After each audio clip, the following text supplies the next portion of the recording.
The Spin-Off Podcast Network.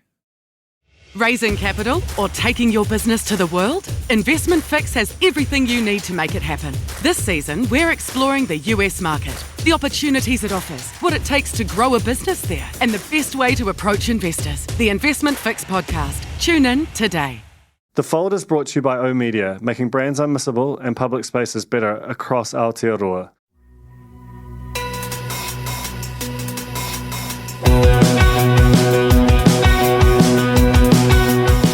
No mai hoki mai kia The Fold e mihi nei ko Duncan Greive tōku ingoa. My guest this week is Cate Slater, who is Director of Content for TVNZ. This is basically a retread, not a retread, the sort of the flip side of last week. I spoke to Glenn Kine from Discovery about their upfronts. This is in response to TVNZ's upfronts a week later.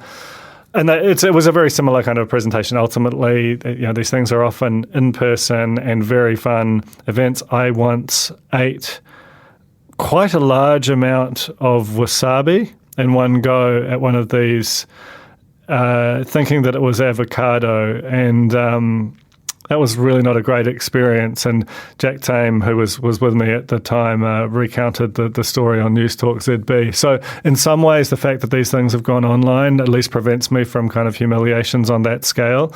But they are a bit less fun. But in some ways, having online upfronts means that you can really engage with the substance of the content itself. TVNZ, there were two things that were really notable about the upfronts for me. One is, it started off, I don't think there was more than a few words in English until we were 3 or 4 minutes in. They're calling that Aotearoatanga, and you could see very much the emphasis, and Kate refers to this as a sort of a biculturalism and a multiculturalism that has really risen so palpably in TVNZ, particularly over the past couple of years.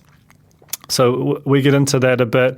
We get into the role of drama, and particularly local drama for TVNZ. There was more of that than I anticipated, given how costly it is. And she talks about how some of the sort of intricacies of the funding of that.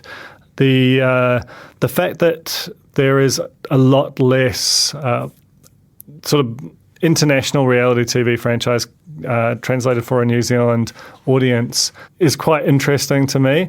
In some ways, it's perhaps telling that Celebrity Treasure Island was their big reality hit of the year, not The Bachelor or The Bachelorette, and that might have given them a bit of renewed confidence, not only to renew CTI, but to sort of say, well, we can revive franchises. And one of the others they're doing is not a reality show, but it's Duck Rockers, which is sort of part of a Sione's Wedding cinematic universe in a way.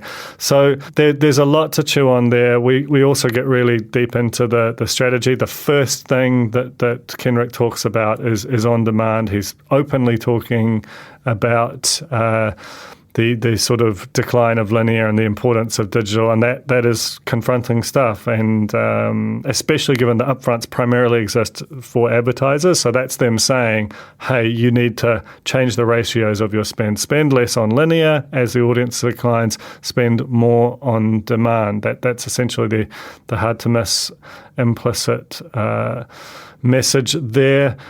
The other stuff we talk about is very much, classic Fold in the weed stuff, content deals, distribution side stuff. The fact that there is a lot more, shows moving between platforms now. You've got Di Henwood moving from 3. I didn't get the sort of word on whether that's an exclusive deal or just for Lego Masters.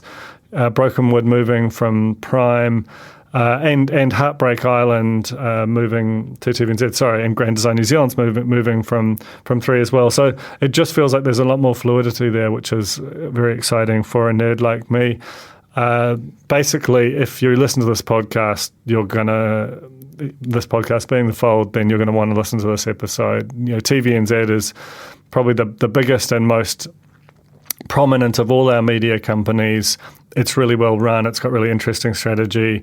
Kevin Kenrick just hosted his last upfronts. We talk about his legacy too, but the point being that whatever TVNZ does is always inherently very interesting to watch. So enjoy this episode with Cate Slater on The Fold. Just before we do that, I want to thank Vodafone for making The Fold possible. Right now, I'm speaking through Vodafone's network technology. Our whole business is run on it. So if you are looking for really, really world-class internet connections for your business, check out vodafone.co.nz. This is Cate Slater on The Fold. Tēnā koe, Kate, and welcome to The Fold. Kia ora, Duncan. It is awesome to be here. So I want to start by, I've just watched the upfronts, and so I've got all of the kind of information overload that comes with those presentations, particularly in this sort of digital era without all of the extra sensory stuff that goes with the normal kind of live presentation. But one thing, I think it was the first thing you said on which sort of struck me, and I feel is like a good place to start, is that Aotearoatanga is what sets us apart. And that feels like something which is just so palpable almost everywhere you look with TVNZ now, and also something that wasn't necessarily the case 5 years ago to the same extent. As someone who's been there right through that journey, do you want to talk to me about how that's happened and how it kind of manifests within the organisation? Yeah, look, I think it has been a journey, and Aotearoatanga it's a great word in itself, kind of translates to New Zealandness. And I think as a nation, we are discovering our Aotearoatanga. We're on a journey, and TVNZ, Te Reo Tātaki, is our Māori name, and that translates as the leading voice. And so we very much see ourselves playing a role in helping kind of define what is, Aotearoa's tanga or identity. And so we are on a journey with Aotearoa, and it certainly has been something that I've noticed within the organisation and outside the organisation since I've been there. I think even if you just look at the use of te reo on screen and the way that has evolved, the way that Māori Language Week is celebrated every year and how that gets bigger. And I think that New Zealand's ready for it. It's certainly, we're seeing it within our organisation and seeing it outside. But for us, Aotearoatanga is definitely connecting with the biculturalism of TVNZ and Aotearoa. And then also you'll see from our content slate very much celebrating multiculturalism as well and looking to tell all of New Zealand's stories. Yeah, I mean, I think it was so manifest. There was probably within the first 3 or 4 minutes, there was maybe 1 or 2 sentences in English and the rest was in te reo, which again felt really instructive. It almost feels like TVNZ has gone from a place of, and this was common, I think, for media, of feeling like its role was to sort of reflect what a perceived broader or mainstream culture was, to sort of drive it and engage it and feel like it has, that it should shape it in a more active rather than passive way. Is that fair? Yeah, look, I think that's fair. I wouldn't want to say that we're sort of shaping it so much as kind of reflecting the forefront of it, and sort of where we think, the leading edge of it is.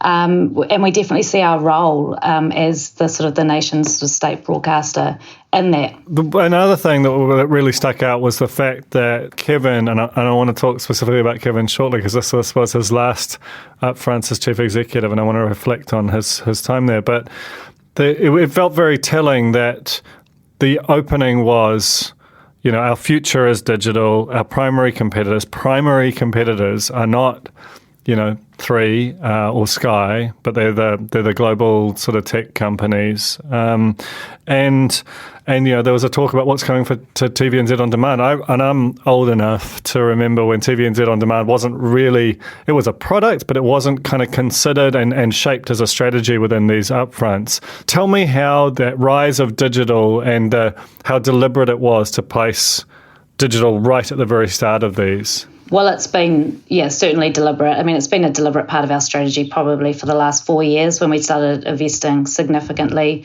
in TVNZ On Demand. And we see digital as the future. We know that TV audiences are going to decline over time.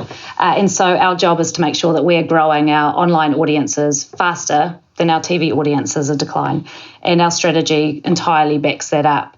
Now, our linear channels are actually a big part of that digital strategy, because what we're finding with our TVNZ on-demand growth is that it's a real mix of people live streaming our channels and our video on-demand content. So it's not that, TV channels as they used to be are passé and going to be, out of fashion soon. They're absolutely part of the mix, but it's the distribution technology is changing, and how people are interacting with that content is absolutely changing. So, look, it has been a very strategic focus. We know that is the bigger game in the future will be the global big tech competitors. I mean, Google and Facebook in the ad world, in the digital ad world, are behemoths. And we really need to step up our game and increase our scale even more than it is today to compete head on. You're going to have to indulge me one of my own obsessions here. Is there any sort of frustration as if this podcast wasn't a complete tribute to that already, but is there any frustration at TVNZ side at the amount of sort of care and oversight and regulatory engagement that exists for TVNZ as a platform versus the complete absence of it from the likes of YouTube and Facebook, which are huge recipients of spend both from the government and New Zealand more broadly, and kind of in some ways seem to benefit from the wild Ayn Randian sort of quasi-libertarian elements of how they're allowed to behave in that online space where we're ultimately all hanging out? Yeah, it's a challenge, isn't it? Because we're sort of product of a very regimented and defined kind of broadcasting ecosystem. And you even look at sort of restrictions on Sunday morning advertising, which is still in place, and mean that we can't compete head-to-head with a streaming platform. If they want to be able to buy, international sports rights and monetize them by putting advertising around them, we can't compete. We're not going to be able to get the same return on that content if it's going to show up on a Sunday morning. So there are things like that definitely the playing field is uneven enough probably anyway with the depth of the wallets. But it certainly would be nice to see a more level playing field, and I know that there is a media regulation review underway, which I'm hopeful will look at that. Yeah, I've heard sort of positive signs, but it's one of those very complex areas that requires a bit of bravery on regulators' hand, because there's a lot of forces out there that will resist it. Part of what you just said before that struck me was this idea of streaming linear as opposed to on demand, which a few years ago, the idea of that was not. It was considered almost passé, that people just wanted to kind of select, do the lean forward thing. They wanted to curate their own viewing experience, and that's still obviously the dominant paradigm. But even anecdotally among sort of friends and even my eldest daughter, the sort of there has been, as often goes with these things, like a swing back towards the idea of, well, there's something in linear that you spend your whole day choosing and feeling like you're kind of assaulted by notifications and so on. The idea of actually having someone make that decision for you and curate an evening's viewing and have that sort of regularity to your week, it's gone from passé to feeling like there's a bit of a nostalgic glow to it. Are you sort of seeing that reflected in the proportion of growth for streaming the channels? Yeah, absolutely. I think you're right. I mean, I think the tyranny of choice can be crippling sometimes in deciding what to watch. I think that we've got experienced programmers who have spent their entire careers working out what people like to watch on different days of the week at different times of the day. There's a whole art and science to it, and it's not just a whole lot of cobbled together shows. There is obviously a whole skill set that goes behind what any good day of the week might look like and time of the day.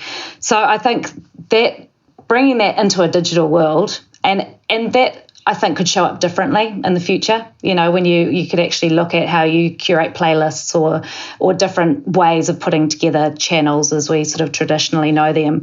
But I think we've all been surprised by actually how well the simulcast channels are doing in digital, and actually the demo split. it's not just sitting in older audiences, as you say, the ones that sort of have grown up with linear and are still sort of heavy TVNZ1 watchers. It's broad, and we are seeing kids engaging. We're seeing our rangatahi audiences engaging, and across all demos are watching those live channels. Yeah, another thing that was kind of eyebrow-raising was the emphasis on One News online, and it sort of implied, I think historically it will be fair to say that wasn't an area of heavy investment. The news was a core linear product, that the 6 p.m. bulletin was the kind of crown jewel of it, and that sort of jumped off the schedule. Was the placement of it an implication that there might be more investment into that space so that it can kind of expand from, I think historically it was largely kind of taking pre-existing linear fragments and kind of giving them some wraparound support, but it didn't have the same kind of investment that the linear elements of it did? Yeah, no, that's absolutely intentional, Duncan. And I mean, you'll know as well as any of us the challenging economics of digital news and that whole space. And so it's fair to say that we've probably invested more in our TV product and looked at our online product as being an extension of that. But we know we need to match our TV news scale in the digital environment as well, and we need to do the job we've done with TVNZ OnDemand in a digital space. So that is something that we are absolutely stepping up our focus on and investment in over the coming year. One thing which Kevin sort of, when I had him on the fold earlier this year, he sort of brushed up against, and I don't feel like we ever, I had people kind of sort of read what he said in different ways.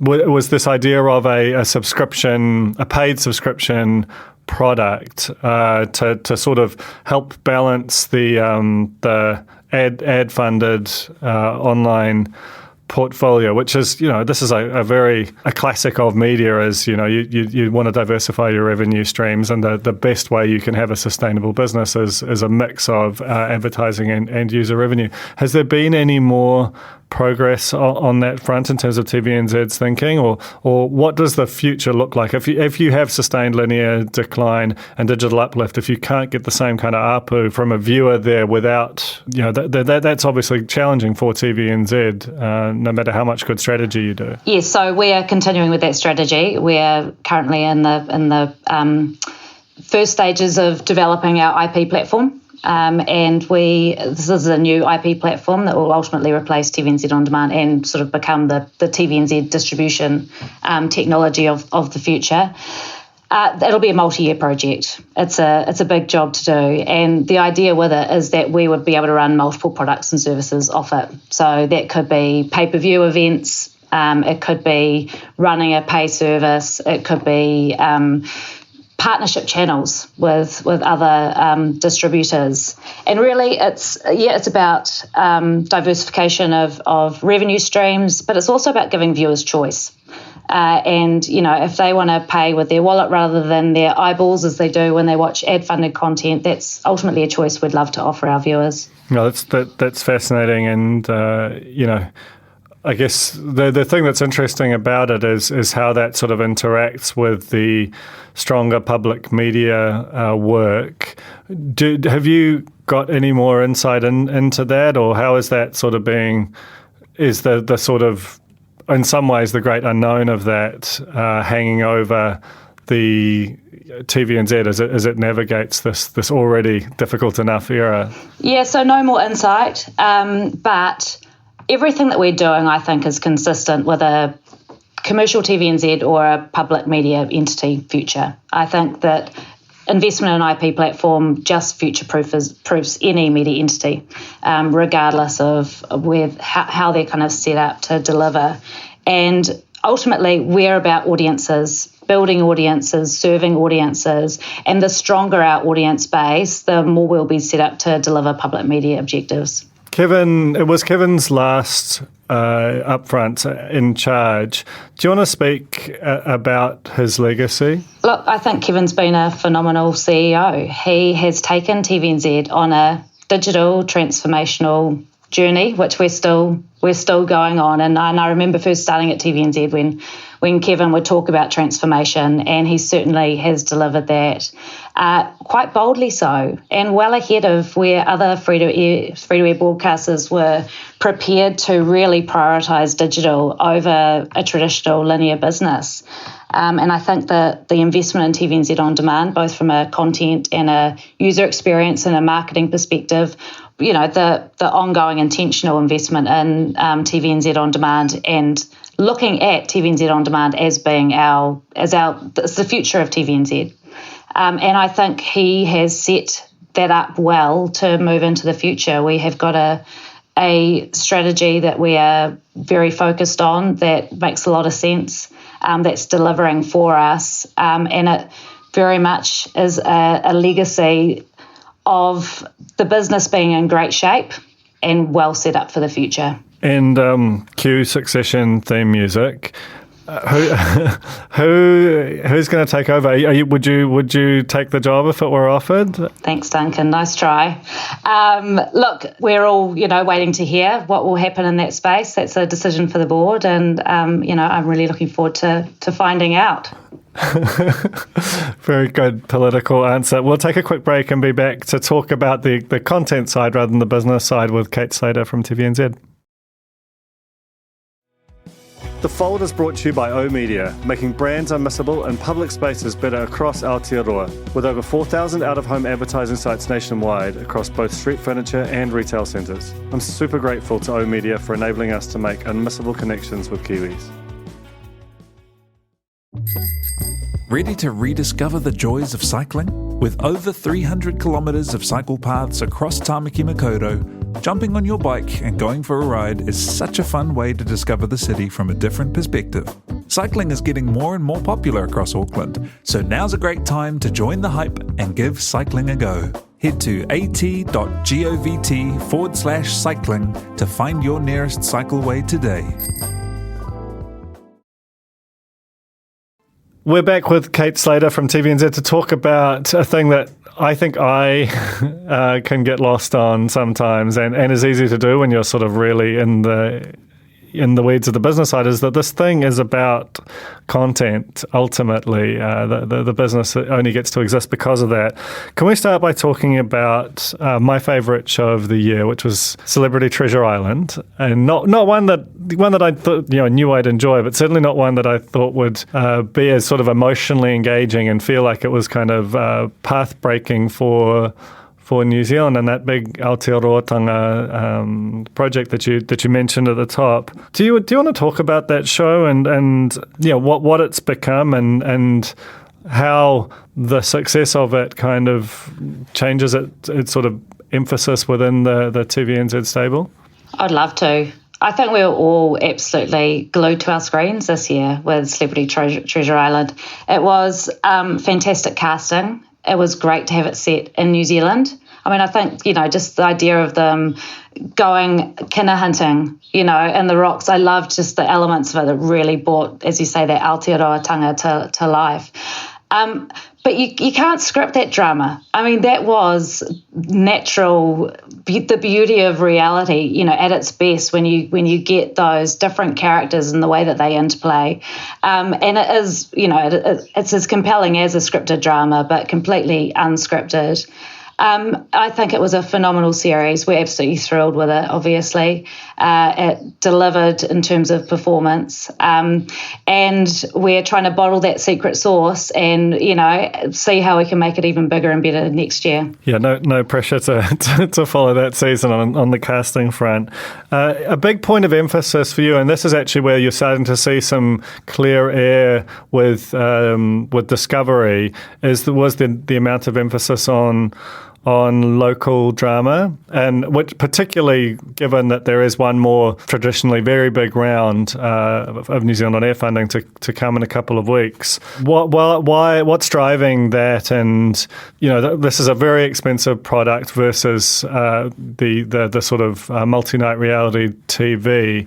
How are you continuing to kind of make the business case for that? So drama is different in that we won't fully fund it. We can't be in a position situation where we fully fund a drama. In most cases, there have been some that we have fully funded for TVNZ On Demand, and they'll be on a much smaller scale. But in general, if we're looking at a large broadcast quality TV drama, it's beyond the business case to be able to fund that solo. So we're obviously very reliant on the support of New Zealand On Air, Te Mai Paho, with the likes of Aotearoatanga, and more and more the New Zealand Film Commission and the way they administer the screen production grant. So, and that leads to sort of intentional co-production partnerships that have brought content like Under the Vines, My Life is Murder, Brokenwood Mysteries now, which is no longer funded by New Zealand On Air, but is funded with the help of the screen production grant.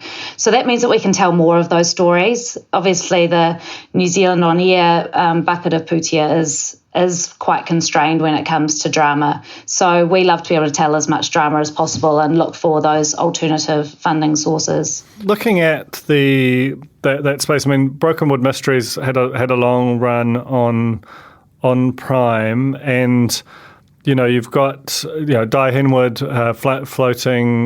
fronting the Lego Masters.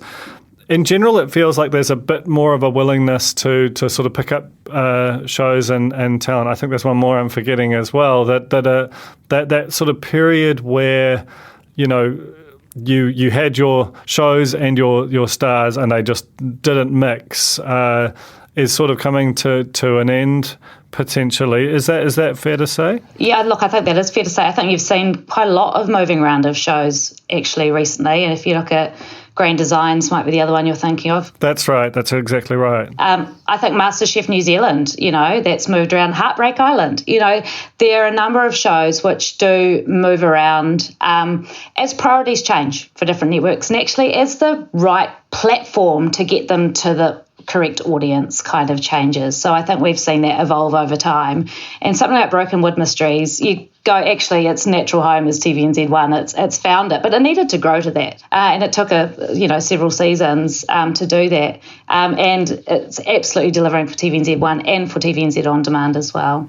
Duck Rockers, the sort of Sione's Wedding prequel, it's quite interesting to me in that it's like it's an original comedy. It's kind of but also takes from sort of existing IP that New Zealand has a pretty strong relationship to. Tell me about how that show came about and about the way that comedy seems to be rising in terms of TVNZ's relationship with it, particularly on TVNZ2.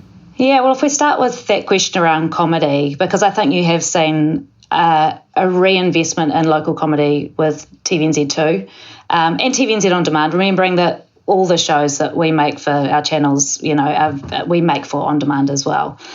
And that, I think, TVNZ2's backbone used to be US comedy. It absolutely used to drive the schedule. And as that waned in sort of popularity, and a lot of that audience instead preferred to stream that kind of content, we needed to turn back to New Zealand comedy. And that's been an intentional focus over the last few years. And it's been in both the scripted and unscripted space. I'm really excited about Duck Rockers being in that scripted space. I think we're constantly looking at what IP we've got that we could reinvent. And I think Celebrity Treasure Island's another great example of that, right?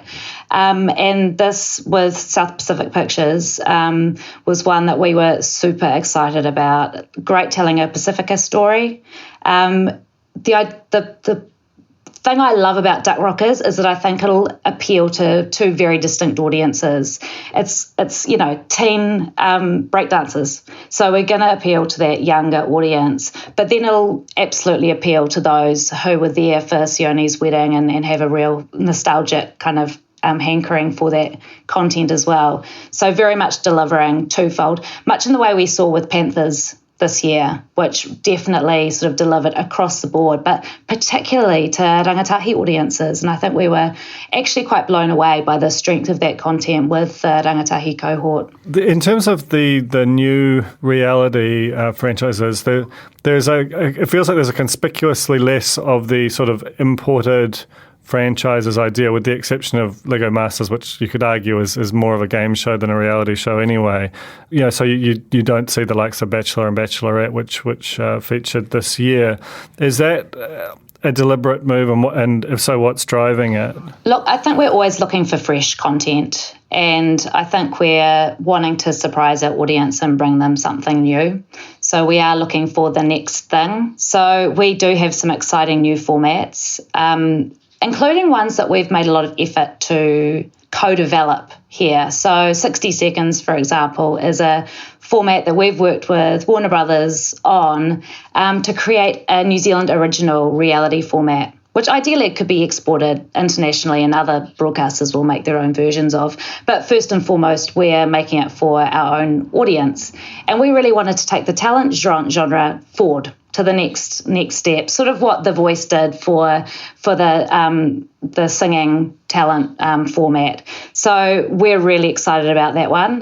We haven't had a talent show on screen for a while, and I think this one will definitely just take it to that whole next level. Yeah, it felt like I actually wanted to talk about 60 Seconds because it seems like a way of taking the sort of the very fragmentary, very fast world of sort of TikTok particularly, but also Instagram stories, and the way that the conception of talent and communication that comes through that, and bringing it to a linear audience with all of the positive upside that provides. Have you cast that? What's the kind of current status of that? Because again, it does feel like that's got a really high ceiling in terms of its success and its ability to be exported, at an incredibly low floor. Like that could, if it just for some of these things don't work, and you have to take risks in television, but it could totally feel like.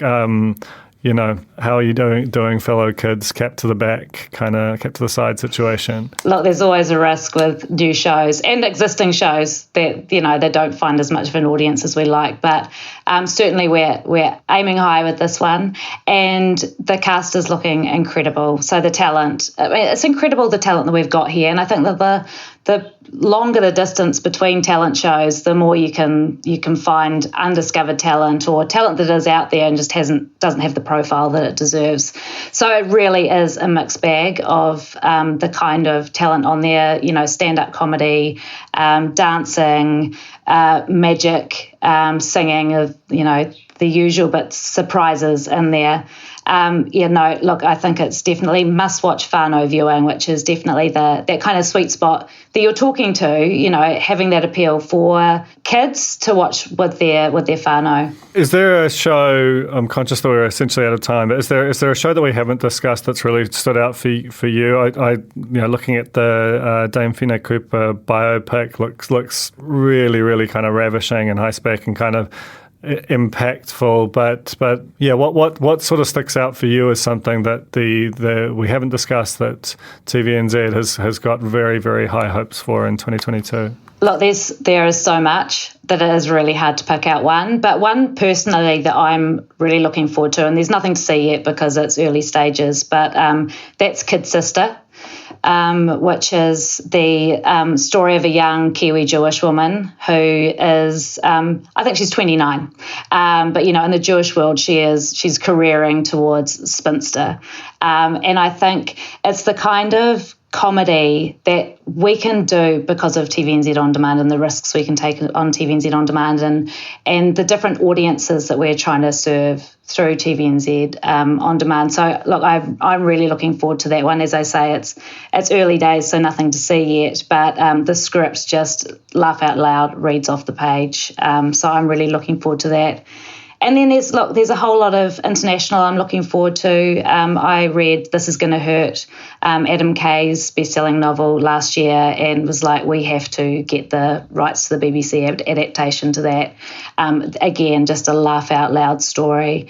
So that I'm really, really looking forward to as well. But so much local, the breadth and depth is pretty insane, and coupled with the best of the international as well, including through our new US deal that we announced today with Viacom CBS, and our ongoing partnerships with our British distributors. Just before you go, those partnerships felt like for a while they were everything, and then there was a sort of a period where it looked like they would all go away. That the international streamers would just hold the IP and distribute it themselves. Do you sense that there's a sort of a middle ground coming, or do you think that you have to prepare for a world where there are less of these and hence continue to sort of invest into local in terms of filling out the schedule and the infinity pool that is on demand? Yeah, look, there's a whole direct consumer situation going on that you can't ignore, but there's a limit to how many services an individual is going to subscribe to. And the threshold at the moment seems to be around 100 million subs you need to build one of those scale global platforms. So I think there are going to be a group of those content creators in the middle who will be looking for distribution partners. And that's where I think our sweet spot is in terms of helping them bring their content to the New Zealand market. Because we want, yes, local is absolutely the core of our offering, but we want the best of international as well. And we want some of those really big international shows that kind of bring people to the service and change their minds around the offering that we've got there, and then we convert them into, the suite of content that's available. So through our partnership, Paramount Plus is Viacom CBS's streaming service.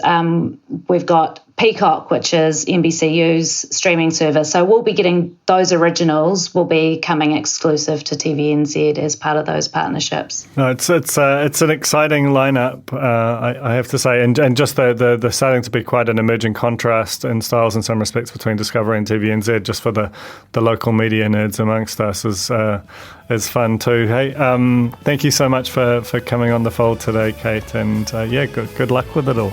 Thanks, Duncan. It's been great chatting, as always. That was The Fold, brought to you by our partners at oOh!media, making brands unmissable and public spaces better across Aotearoa. Huge thanks to oOh!media for sponsoring this episode of The Fold and enabling us to make unmissable connections with Kiwis.